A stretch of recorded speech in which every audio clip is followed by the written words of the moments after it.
Assalamualaikum warahmatullahi wabarakatuh. Jumpa lagi bersama saya Fahri Atmaja di sesi belajar web programming. Kali ini kita di part 2. Kita akan belajar tentang dasar-dasar HTML. Sekaligus kita akan membahas tentang exam dan juga nanti kita perlu dengan adanya kode editor.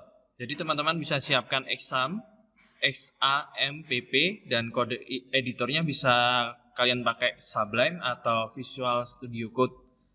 Baik, langsung saja kita mulai dasar-dasar HTML.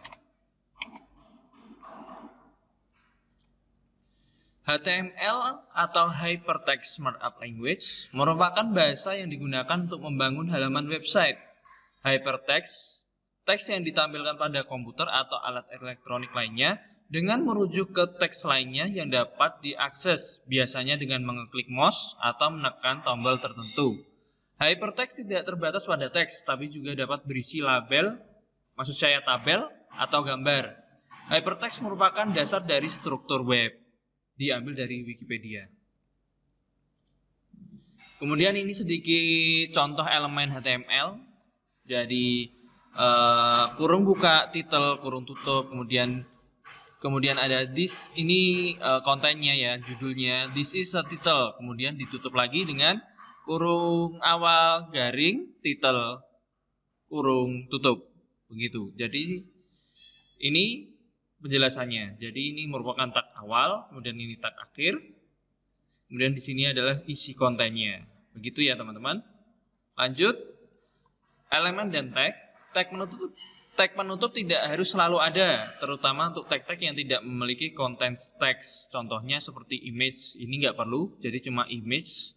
Kemudian src, shortnya diambil dari mana. Kemudian ini untuk menampilkan gambar ya. Untuk hr, ini juga tidak perlu ada penutup, cuma hr doang, satu aja. Kemudian tag membuat garis horizontal. Kemudian br, ini untuk seperti enter ya teman-temannya. BR untuk seperti baris baru, untuk meloncat baris baru. Nah, ini sedikit struktur HTML-nya seperti ini. Doc HTML, HTML ini tutup HTML, kemudian head, kemudian ditutup head, dan di dalam head ada title. Kemudian body, ini kontennya. Struktur HTML, doctype digunakan untuk menginformasikan browser HTML versi apa yang digunakan. Nah, yang terbaru kita pakai HTML5 ya teman-teman. Doc HTML-nya seperti ini. Nah, ini penjelasannya. HTML merupakan root atau induk dari seluruh tag HTML. Jadi HTML ini merupakan rootnya, jadi jangan di luar HTML-nya. Kemudian head merupakan kepala dari halaman HTML. Pada bagian ini biasanya digunakan untuk elemen-elemen yang tidak ditampilkan oleh browser. Contohnya kita buka tab baru, kemudian kita ke halaman website orang, kemudian di situ ada judulnya itu di tabnya, bukan di kontennya ya, tapi di tabnya. Nah, itu biasanya ada di head. Kemudian di head juga bisa kita untuk memanggil CSS dan JavaScript atau elemen lainnya. Kemudian body merupakan isi dari halaman website, apapun yang akan ditampilkan oleh browser ditempatkan di bagian body. Oke, kita latihan ya teman-teman. Silakan buka exam kalian, aktifkan examnya, kemudian buka kode editor kalian. Silakan buka examnya, klik examnya. Kalau sudah diinstal, installnya seperti install aplikasi biasa ya teman-teman. Kemudian pada tombol start di Apache kita tekan dan MySQL kita tekan juga. Nah, begini. Untuk teman-teman yang baru saja menginstal, pastikan portnya bertuliskan 80 ya teman-teman. Karena ini port 80 saya sudah digunakan, saya ubah ke 80-80. Jadi untuk teman-teman pastikan di 80 ya teman-teman. Kemudian kalau sudah hijau seperti ini, bisa masuk ke browser teman-teman. Bisa masuk ke browser, kita ke gua saja. Kemudian kita garis ke sini, biar enak.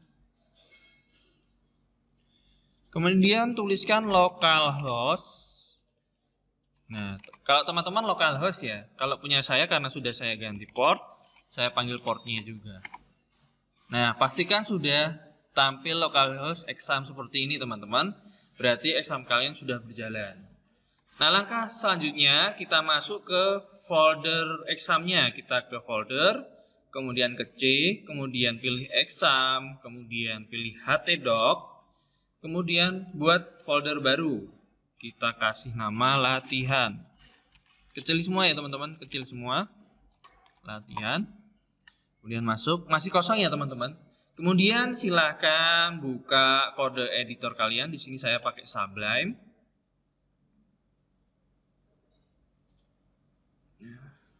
Kita buat baru dulu. Nah, kemudian kita save ya teman-teman biar terisi dulu di C, kemudian di exam lagi, di htdoc, kemudian di folder yang kita buat tadi ya teman-teman, di latihan. Kemudian ini pilih all files, kemudian index.html.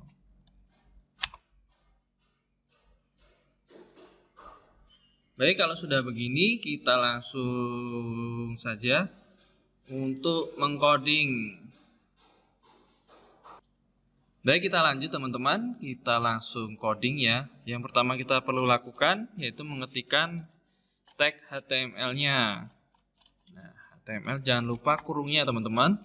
Kemudian kita enter di bawah, kemudian kita klik head-nya juga. Kemudian tutup head. Nah, langsung saja ditutup ya teman-teman, takutnya kalau nanti lupa. Kemudian klik title. Kemudian kita isi judulnya web pertama, kemudian di body kita tutup bodinya, kita tulis kontennya H1, tutup, kemudian web pertama saya, kemudian H2 aplikasi IT 1. Oke, kita save ya teman-teman, Ctrl S atau bisa file save.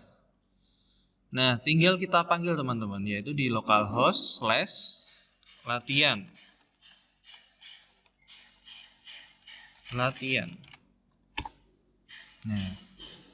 di sini ditulis simpan dengan nama latihan 1 HTML ya, tapi kita pakai index aja. Kalau pakai index kita nggak perlu menuliskan HTML ini. Atau sama aja kita pakai index HTML begitu, sama aja. Nah, begitu ya teman-teman. Oke, untuk penjelasan H1 dan H2 ada di sini. Kita lanjut. Jadi semakin angkanya besar, semakin tulisannya kecil teman-teman. Jadi misal H1, H2, ini lebih kecil. Semakin ke bawah semakin kecil teman-teman. Jadi kita langsung praktekkan aja. Misal kita ke H3 ya teman-teman. H3. Tutup, teks, kemudian kita copy aja ya, kita copy, kita ganti ya teman-teman, 4, 5, 6, 4, kemudian kita save, kita panggil lagi di browser. Nah, seperti ini teman-teman. Jadi semakin angkanya besar, semakin tulisannya kecil. Gitu. Oke, kita lanjut.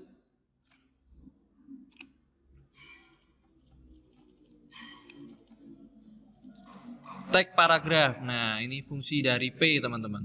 P itu adalah paragraf. P, kemudian P kurung ini, P penutup ya. Jadi ini untuk paragraf fungsi P. Kita langsung coba saja ya. Kita contohkan untuk paragraf. Nah, P. Nah, kita di sini coba kopikan aja. Biar cepet ya teman-teman. Nah, ini kita rapikan dulu. Tuh. Kita save. Kemudian begini. Nah, jadi terdapat paragraf baru ya teman-teman. Bisa menggunakan BR, cuma untuk BR itu dia lebih kayak space-nya terlalu banyak. Kita ganti BR ya yang di bawah ini. Kita P-nya hapuskan. Kita save lagi. Nah, space BR itu terlalu lebar ya teman-teman. Jadi bukan paragraf baru ini. Kalau ini jadi space-nya terlalu lebar. Oke, kita lanjut. Nah, di HTML juga ada karakter khusus teman-teman. Dalam HTML dapat digunakan simbol tertentu yang dapat digunakan untuk mewakili atau mengganti suatu karakter. Sebagai contoh, tag HTML menggunakan karakter lebih kecil dan lebih besar. Maka agar browser dapat menampilkan karakter tersebut digunakan simbol khusus yaitu NLT titik koma untuk karakter lebih kecil dan NGT titik koma untuk karakter lebih besar. Dan untuk yang lainnya seperti non break space ada di sini teman-teman bisa baca sendiri ya. Ada banyak simbol-simbol yang karakter khusus gitu. Baik teman-teman, sedemikian aja kita akhiri pertemuan kita di part 2 ini. Semoga ilmu ini cukup membantu teman-teman yang baru belajar web programming atau masih awam ya teman-teman. Kita lanjut untuk part 3, kita akan belajar tentang PHP. Jadi nanti kita akan kolaborasikan HTML dan PHP ya teman-teman. Jadi cukup sekian, kita akhiri. Sampai jumpa di pertemuan selanjutnya. Wassalamualaikum warahmatullahi wabarakatuh.